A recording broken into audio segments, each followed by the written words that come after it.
tax deducted at source. That means TDS is a type of direct tax. TDS na tax deducted at source. இது எதுக்கு வச்சிருக்கிறாங்க அப்படின்னா இதுல ரெண்டு type இருக்கு. ஒன்று வந்து direct tax, indirect tax. So இந்தியாவில் பார்த்தீங்கன்னா indirect tax for example GST சொல்லலாம். டைரக்ட் டேக்ஸ் பார்த்தீங்க அப்படின்னா இன்கம் டேக்ஸில் டிடிஎஸ் தான் மெயின். ஓகேங்களா, மறைமுக வரி, நேரடி வரி அப்படின்னு சொல்லுவாங்க. ஸோ டைரக்ட் டேக்ஸ் தான் நேரடி வரி, அதில் டிடிஎஸ் வருது. இந்த கான்செப்ட் ஏன் வருது அப்படின்னா TDS was introduced with an aim to collect tax from the very source of income. யாருக்கெல்லாம் இன்கம் வருதோ ஒரு குறிப்பிட்ட லிமிட்டை கிராஸ் பண்ணும்போது ஆட்டோமேட்டிக்காக டிடிஎஸ் கட்ட வேண்டியது இருக்கும். ஸோ அந்த கான்செப்ட் தான் இது. அதனால தான் இது டைரக்ட் டேக்ஸ்ன்னு சொல்கிறாங்க. யாருக்கெல்லாம் இன்கம் எதுலேருந்து எந்தெந்த சோர்ஸில் இருந்து வருது, ஃபார் எக்ஸாம்பிள் நீங்கள் வந்து ஒரு கம்பெனியில் ஒர்க் பண்ணுறீங்க அப்படின்னா சேல்ரி வாங்குறீங்கன்னா அதுதான் சோர்ஸ். இல்லை நீங்கள் வந்து வேறு ஏதாவது ஒரு ஃபிக்ஸட் டெபாசிட் போட்டிருக்கீங்க, அதில் இன்ட்ரெஸ்ட் வருது அப்படின்னா ஃபிக்ஸட் டெபாசிட்லேருந்து இன்ட்ரெஸ்ட் வருதுன்னு அர்த்தம்.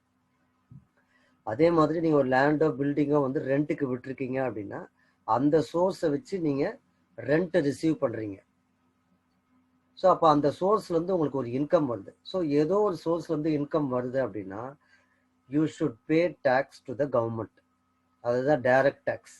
என்ன இன்கம் வருதோ அதுலேருந்து டேக்ஸ் கொடுக்கணும். ஸோ அதனால தான் டைரக்ட் டேக்ஸ்ன்னு சொல்கிறோம். So as per this concept, a person who is liable to make payment of specified nature to any other person. யார் வந்து பேமெண்ட் வந்து ரெடி பண்ணுறாங்களோ, பேமெண்ட் ரெடி பண்ணி யாருக்கு பே பண்ணுறாங்களோ அவங்க தான் டிடிஎஸை கட் பண்ணணும். He is a detector. இப்போ ஃபார் எக்ஸாம்பிள், இப்போ நான் வந்து ஒரு பில்டிங் கட்டுறேன். அந்த பில்டிங் கட்டுறதுக்கு ஒரு அமௌண்ட் வந்து நான் கொடுக்கணும். லேபர் சார்ஜஸ் வந்து அந்த இன்ஜினியருக்கு நான் பே பண்ணணும். ஸோ அப்போ நான் தான் பே பண்ணுறேன். என்னுடைய பில்டிங்கை கட்டுறதுக்கு நான் பே பண்ணுறேன் அமௌண்ட்டை. ஸோ இன்ஜினியருக்கு பே பண்ணும்போது you have to deduct TDS and balance amount you have to pay to the contractor. அப்போ நீங்கள் தான் deductor. Who is receiving the amount for this construction. அந்த லேபர் சார்ஜஸ் வந்து அந்த கான்ட்ராக்டர் கன்ஸ்ட்ரக்ஷன் ஒர்க்குக்காக வாங்குறாரு பார்த்தீங்களா, அதில் டிடிஎஸை கட் பண்ணிட்டு தான் வாங்க முடியும் அவரால். அப்படியே ஃபுல் அமௌண்ட் அவரால் வாங்க முடியாது. ஸோ அந்த பணத்தை யார் வாங்குறாங்களோ அவங்க தான் டிடக்டிவ். யார் பே பண்ணுறாங்களோ, பேமெண்ட்டை யார் கொடுக்குறாங்களோ அவங்க தான் டிடக்டர். ஆனால் டிடிஎஸை கட் பண்ணிட்டு கொடுக்கணும். ஓகேங்களா? ஸோ அதை தான் இங்கே என்ன சொல்கிறாங்க, shall deduct tax at source and remit the same into the account of the central government. Deduct பண்ண டிடிஎஸ் அமௌண்ட்டை அடுத்த மாதமோ இல்லை அதுக்கு அடுத்த மாதமோ 3 மாதத்துக்குள்ளே நீங்கள் பே பண்ணி முடிக்கணும். ஸோ வருஷத்தில் 4 quarter, first quarter, second quarter, third quarter, fourth quarter. So April month ஒரு அமௌண்ட்டை பிடிக்கிறீங்க டிடிஎஸ், அதுக்கு அடுத்த மாதம் மே மந்த் ஒரு அமௌண்ட்டு பிடிக்கிறீங்க, அதே மாதிரி ஜூனில் ஒரு அமௌண்ட்டு பிடிக்கிறீங்க. ஸோ அப்போ அதுதான் குவார்ட்டர், 3 மாதம். அதனுடைய அமௌண்ட்டை you have to remit the same in to the account of the central government. டிடிஎஸ்க்கு நீங்கள் பே பண்ணணும். ஓகேங்களா? கவர்மெண்ட்டுக்கு நீங்கள் டிடிஎஸ் பே பண்ணணும். ஸோ அதுதான் இங்கே கொடுத்துருக்கு. Deductor deducts the TDS during booking expenses or making payment. யார் வந்து பேமெண்ட் வந்து ஒரு பார்ட்டிக்கு கொடுக்குறாங்களோ, கொடுக்கும் போது நீங்கள் என்ன பண்ணணும், டிடிஎஸை டிடக்ட் பண்ணிட்டு பேலன்ஸ் அமௌண்ட்டை அந்த கான்ட்ராக்டருக்கு நீங்கள் கொடுக்க வேண்டியது இருக்கும். ஓகேங்களா? கட் பண்ண அந்த டிடிஎஸை you have to pay to the government of India. அதாவது அவங்களுடைய அக்கௌண்ட்டில் அந்த அமௌண்ட்டை டெபாசிட் பண்ணணும். ஸோ கவர்மெண்ட் ட்ரெஷரிக்கு அது ஆட்டோமேட்டிக்காக போய் டெபாசிட் ஆகிடும். அவங்களுடைய அக்கௌண்ட் நம்பர் இருக்கும். என்எஸ்டிஎல் போர்ட்டல்னு ஒரு போர்ட்டல் இருக்கு. டிடிஎஸ்லாம் வந்து அதில் தான் பே பண்ணணும். ஓகேங்களா? அதில் நிறைய செக்ஷன்ஸ் இருக்குது, அது அப்புறமா பார்ப்போம். ஸோ ஒரு செக்ஷனில் போய் எந்த செக்ஷனில் அந்த கான்ட்ராக்டர் வராரோ அந்த செக்ஷனில் நீங்கள் டிடக்ட் பண்ணிவிட்டு கவர்மெண்ட் ஆஃப் இந்தியாவுக்கு அந்த செக்ஷனில் போய் நீங்கள் பே பண்ண வந்திருக்கோம். என்எஸ்டிஎல் போர்ட்டலில் போய் நீங்கள் ஓப்பன் பண்ணி கட்ட வேண்டியது இருக்கும். அதுலேயே அக்கௌண்ட் நம்பர் இருக்கும். உங்களுடைய என்இஎஃப்டி, அந்த நெட் பேங்கிங், ஆர்டிஜிஎஸ், அப்படி இல்லைன்னா டெபிட் கார்டு, கிரெடிட் கார்டை யூஸ் பண்ணி கூட பே பண்ணலாம். ஓகேங்களா? ஸோ யார் வந்து பேமெண்ட்டை வந்து கொடுக்குறாங்களோ, யார் டிடிஎஸை டிடெக்ட் பண்ணுறாங்களோ அவங்க தான் டிடெக்டர். ஓகேங்களா? அந்த பேமெண்ட்டை யார் ரிசீவ் பண்ணுறாங்களோ அவங்க தான் டிடக்டி. அவங்களுடைய பணத்திலிருந்து தான் நீங்கள் டிடிஎஸை கட் பண்ணி கவர்மெண்ட் ஆஃப் இந்தியாவுக்கு கொடுப்பீங்க. ஓகேங்களா? அதில் டிஃப்ரெண்ட் டைப்ஸ் ஆஃப் கான்ட்ராக்டர் இருக்காங்க. இன்ஜினியர் இருக்காங்க, டாக்டர்ஸ் இருக்காங்க, அதுக்கப்புறம் பார்த்தீங்கன்னா டெக்னீஷியன்ஸ் இருக்கிறாங்க, அதுக்கப்புறம் நிறைய சர்வீஸ் ஓரியன்ட் பர்சன்ஸ்லாம் நிறைய பேர் இருக்கிறாங்க. ஸோ அவங்களுக்குலாம் பேமெண்ட் கொடுக்கும்போது நீங்கள் டிடக்ட் பண்ணிட்டு தான், டிடிஎஸ் டிடக்ட் பண்ணிட்டு தான் நீங்கள் பேலன்ஸ் அமௌண்ட்டை கான்ட்ராக்டருக்கு பே பண்ணணும். Then next one is TDS certificates. TDS சர்டிஃபிகேட்ஸ்னா என்ன? See, if you are deducting any TDS from employee or contractor or any person, you should issue a TDS certificate to employees or contractors or any person. ஏன் இதில் எம்ப்ளாயீஸ்ன்னு சொல்கிறேன் அப்படின்னா, நீங்கள் ஒரு கம்பெனியில் work பண்ணுறீங்க, எம்ப்ளாயியாக இருக்கிறீங்க அப்படின்னா, யார் வந்து சேலரி கொடுக்குறாங்களோ கம்பெனி தான் சேலரி கொடுப்பாங்க. ஸோ கம்பெனி உங்களுக்கு சேலரி கொடுக்கும் போது வருஷ கடைசியில் ஒரு லிமிட் கிராஸ் ஆகுது. வருஷத்தில் இவ்வளோ சேலரி வாங்கணும்னு தான் வச்சுருக்காங்க. உதாரணத்துக்கு 5 lakhs. கவர்மெண்ட் ஆஃப் இந்தியா கொடுத்துருக்கக்கூடிய எக்ஸம்ஷன் 5 lakhs வரைக்கும் டிடிஎஸ் டிடக்ட் பண்ணக்கூடாது. 5 lakhs லிமிட் கிராஸ் ஆச்சு அப்படின்னா ஆட்டோமேட்டிக்காக you have to deduct TDS from employee. அப்போ கம்பெனியில் இருக்கக்கூடிய ஹெச்ஆர் தான் அதை டிடக்ட் பண்ணுவாங்க. டிடக்ட் பண்ணதுக்கப்புறம் அந்த எம்ப்ளாயீஸ்க்கு ஒரு டவுட் வரும், எதுக்கு இவ்வளோ அமௌண்ட்டு கம்மியாக கொடுத்துருக்கீங்க சேலரி அப்படின்னு கேட்பாங்க. அப்போ எக்ஸ்பிளனேஷன் கொடுக்க வேண்டியது இருக்கும். அது வேற இல்லாமல் you have to issue these TDS certificates to the employees. அதே மாதிரி கான்ட்ராக்டர்ஸ், அதில் டிஃப்ரெண்ட் டைப்ஸ் ஆஃப் கான்ட்ராக்டர்ஸ் இருக்கிறாங்க. அட்வர்டைஸ்மெண்ட் கான்ட்ராக்டர் இருக்காங்க, பில்டிங் கான்ட்ராக்டர் இருக்காங்க, நிறைய கான்ட்ராக்டர்ஸ் இருக்காங்க. அதே மாதிரி பேங்க்லேயும் இருக்குது. பேங்க்கில் நீங்கள் ஏதாவது ஒரு அமௌண்ட் டெபாசிட் பண்ணியிருந்தீங்கன்னா இன்ட்ரெஸ்ட் அதிகமாக வருது அப்படின்னா அதுக்கும் டிடிஎஸ் உண்டு. ஸோ அதே மாதிரி லேண்ட் அண்ட் பில்டிங் அப்படியே நிறைய சொல்லிக்கிட்டே போகலாம். ஸோ என்னென்ன சோர்ஸ் இருக்கோ, எந்தெந்த சோர்ஸ்லேருந்து இன்கம் வருதோ அந்த இன்கம்க்கு டிடிஎஸ் டிடக்ட் பண்ணணும். டிடிஎஸ் டிடக்ட் பண்ணதுக்கப்புறம் டிஃப்ரெண்ட் கேட்டகரி இருக்குது. அந்தந்த கேட்டகரிக்கு நீங்கள் ஃபார்ம் இஷ்யூ பண்ண வேண்டியது இருக்கும். ஸோ அதில் பார்த்தீங்கன்னா form 16, form 16A, form 16B and form 16C இருக்கு. இதெல்லாம் வந்து டிடிஎஸ் சர்டிஃபிகேட்ஸுடைய டைப். இது ஒரு ஃபார்ம். இது TDS certificates have to be issued by a person deducting TDS to the assessee. யார் வந்து டிடிஎஸை டிடக்ட் பண்ணுறாங்களோ அவங்க தான் டிடிஎஸ் சர்டிஃபிகேட் இஷ்யூ பண்ணணும். யாருக்கு? அசஸிக்கு. யார் வந்து பெனிஃபிட் அடைகிறாங்களோ, இப்போ ஃபார் எக்ஸாம்பிள் சேலரி பர்சன் இருக்காங்க, சேலரி வந்து யார் ரிசீவ் பண்ணுறாங்களோ அவங்க தான் அசஸி.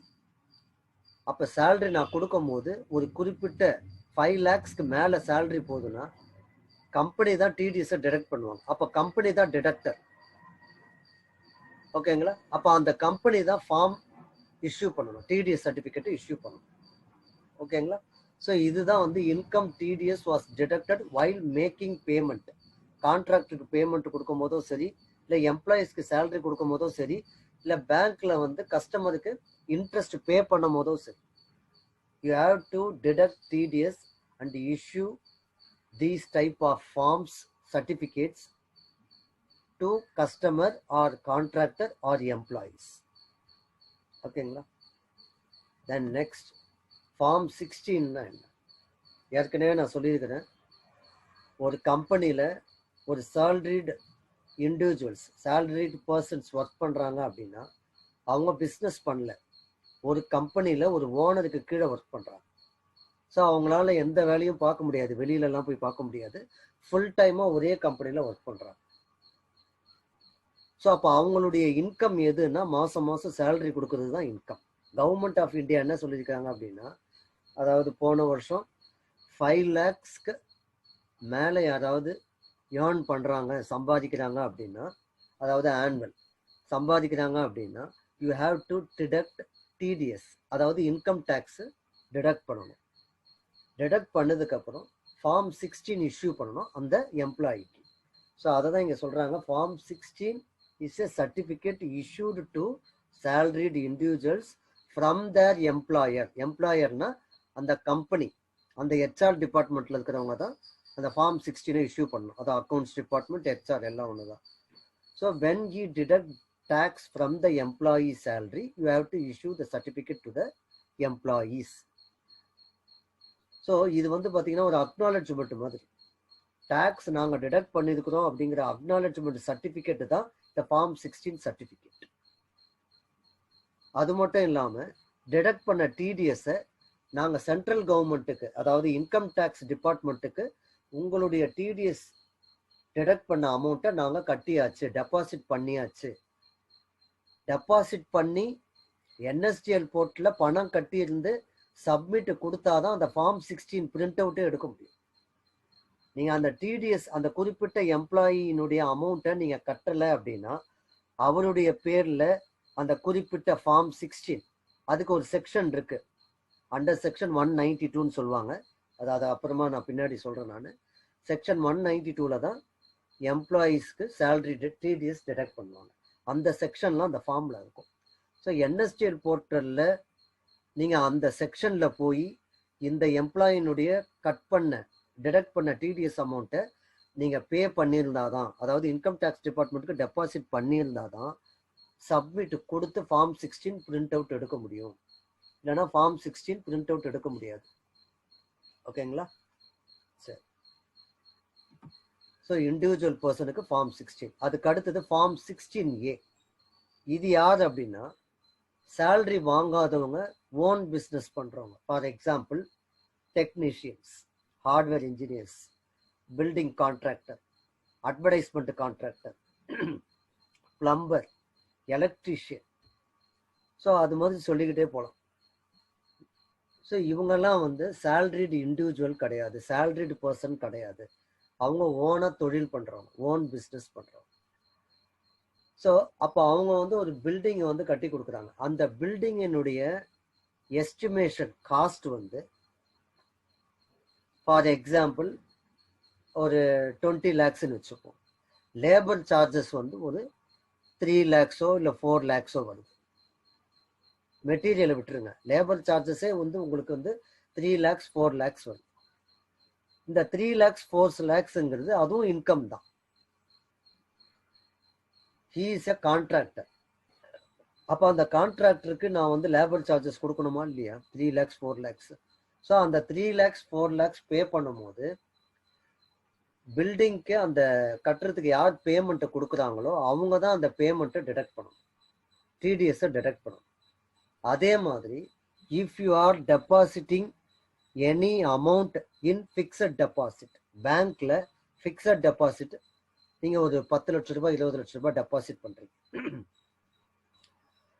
So annual interest, capitalised interest, annual interest பார்த்தீங்கன்னா வருஷத்துக்கு இன்ட்ரெஸ்டே வந்து ஒரு 30,000, ஒரு 40,000, 50,000 வருதுன்னு வச்சுக்கோங்க. சென்ட்ரல் கவர்மெண்ட் ஒரு லிமிட் வச்சிருக்கிறான். 20,000, 30,000 வரைக்கும் இன்ட்ரெஸ்ட் ஒரு கஸ்டமருக்கு நீங்க பே பண்ணலாம், கொடுக்கலாம். No TDS, you don't deduct TDS for this customer. ஆனா நீங்க அமௌண்ட் நிறைய ஃபிக்ஸட் டெபாசிட்ல டெபாசிட் பண்ணியிருந்தீங்க அப்படின்னா, நிறைய ஸ்கீம் இருக்கு, recurring deposit, fixed deposit, gold bond scheme, அது மாதிரி நிறைய சொல்லிக்கிட்டே போகலாம். அந்த டெபாசிட்ல இன்ட்ரெஸ்ட் வந்து கவர்மெண்ட் சொன்னக்கூடிய அந்த லிமிட்டை கிராஸ் பண்ணிடுச்சு, இன்ட்ரெஸ்ட் நீங்க ரொம்ப அதிகமா உங்களுடைய டெபாசிட்டுக்கு வருது அப்படின்னா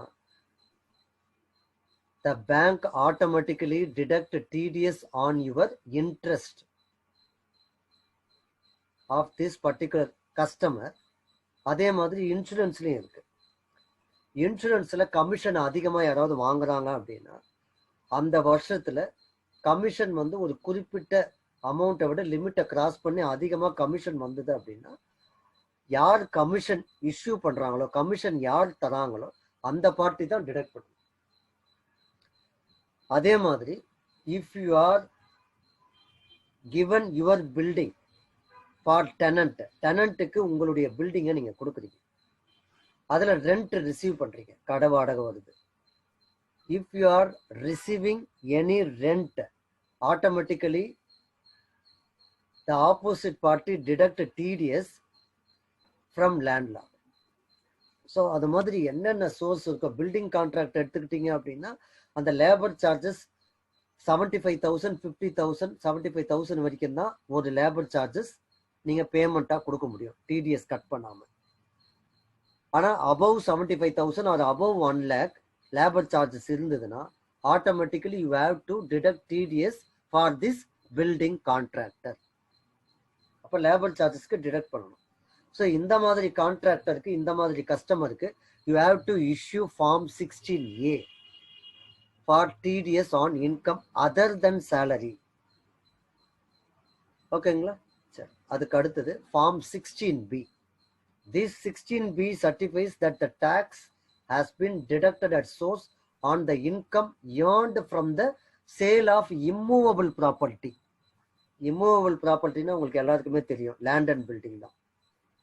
immovable property land and building தான். ஓகேங்களா? ஆனால் இதில் அக்ரிகல்ச்சர் லேண்ட் வராது.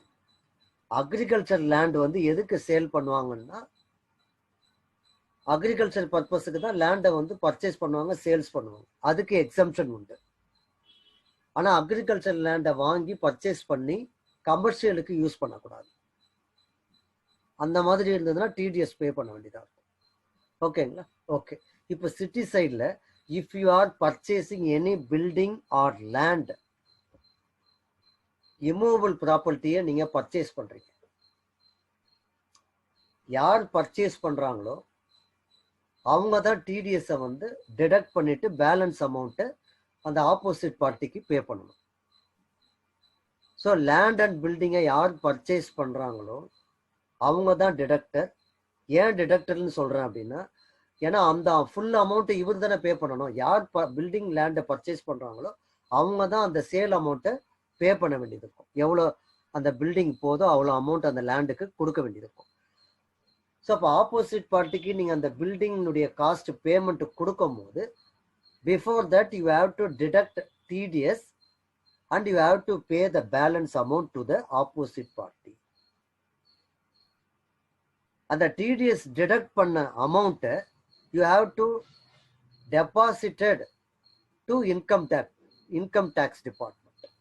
ஸோ அதை தான் இங்கே சொல்கிறாங்க, TDS has been deposited by the property buyer. Property யார் வாங்குறாங்களோ அந்த பையர் தான் டிடிஎஸ்ஸை கட்டணும். ஓகேங்களா? ஸோ இன்கம் டேக்ஸ் டிபார்ட்மெண்ட்டினுடைய போர்ட்டல் வந்து என்எஸ்டிஎல் போர்ட்டல். ஸோ அந்த என்எஸ்டிஎல் போர்ட்டலில் போயிட்டு தான் நீங்கள் இந்த டிடிஎஸ் அமௌண்ட்டை கட்ட முடியும். கட்டி அதுக்கப்புறம் சப்மிட் கொடுத்தீங்கன்னா அதுக்கப்புறம் தான் form 16B certificate print out எடுத்து ஆப்போசிட் பார்ட்டிக்கு நீங்கள் கொடுக்க முடியும். ஓகேங்களா? Then next one is form 16C. இதனுடைய சர்டிஃபிகேட் ஃபார்ம் 16C எதுக்கு இஷ்யூ பண்ணுறாங்க அப்படின்னா, எந்த டெனன்ட் வந்து ஒரு பில்டிங்கில் இருக்கிறாங்களோ அவங்க தான் ரெண்ட் வந்து மாதம் மாதம் லேண்ட்லார்டுக்கு பே பண்ணுவாங்க. இப்போ நீங்கள் வந்து ஒரு வீட்டில் ஒரு பங்களாவில் ரெண்ட்டுக்கு இருக்கிறீங்க, 10,000 rupees ரெண்ட் அப்படின்னா there is no TDS. Up to 20,000 வரைக்கும் கிடையாதுன்னு நினைக்கிறேன்.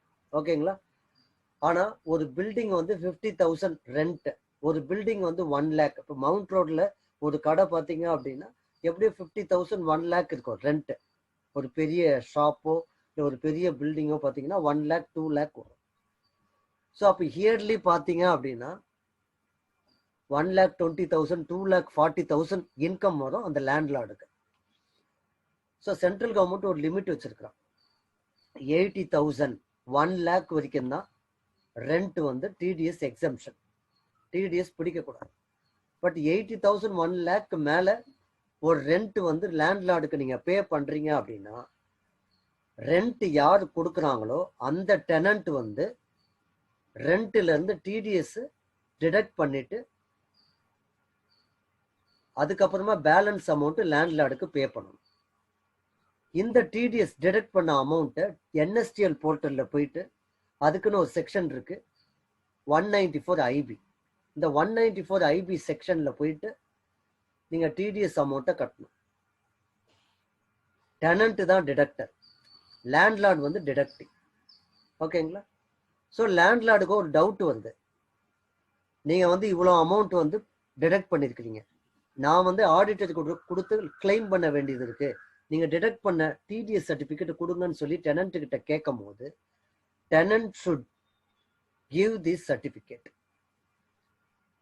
ஏன்னா இவருடைய டிடிஎஸை நீங்கள் டிடக்ட் பண்ணி இன்கம் டேக்ஸ் டிபார்ட்மெண்ட்டுக்கு அண்டர் செக்ஷன் 194 ஐபி அந்த செக்ஷனில் நீங்கள் டெபாசிட் பண்ணியிருக்கீங்க, பே பண்ணியிருக்கீங்க. இன்கம் டேக்ஸ் டிபார்ட்மெண்ட் பே பண்ணியிருந்தா தான் என்எஸ்டிஎல் போர்ட்டலில் கட்டியிருந்தா மட்டும்தான் நீங்கள் சப்மிட் பண்ண முடியும், ஃபார்ம் 16C பிரிண்ட் அவுட் எடுக்க முடியும்.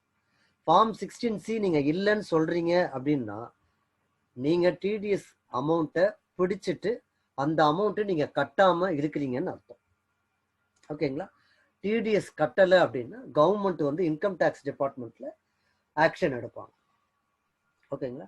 So these are the different types of forms of this different categories deducting.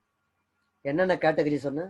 Salaried individuals, அதாவது எம்ப்ளாயீஸ், அதுக்கப்புறம் கான்ட்ராக்டர்ஸ், அதுக்கப்புறம் கஸ்டமர்ஸ். கஸ்டமர்ஸ்னால் இப்போ பேங்க்கில் நீங்கள் ஃபிக்ஸட் டெபாசிட் போட்டிருக்கீங்க அப்படின்னா நீங்கள் இன்ட்ரெஸ்ட் ரிசீவ் பண்ணுவீங்க, இப்போ நீங்கள் தான் கஸ்டமர். ஸோ அந்த இன்ட்ரெஸ்ட்டுக்கு டிடிஎஸ் பேங்க் ஆட்டோமேட்டிக்காக டிடக்ட் பண்ணிடுவாங்க.